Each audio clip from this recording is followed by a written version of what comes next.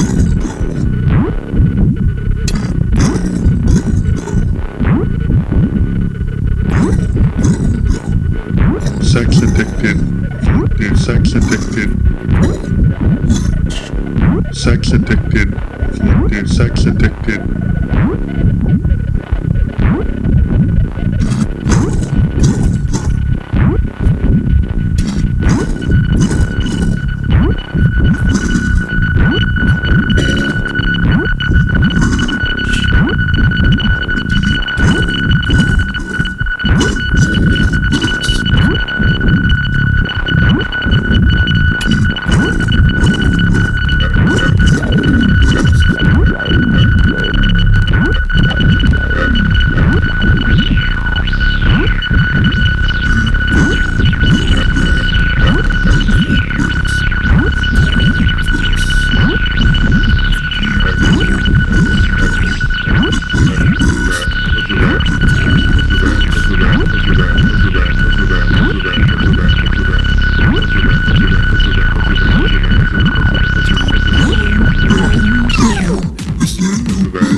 Down and down, down. Is that your best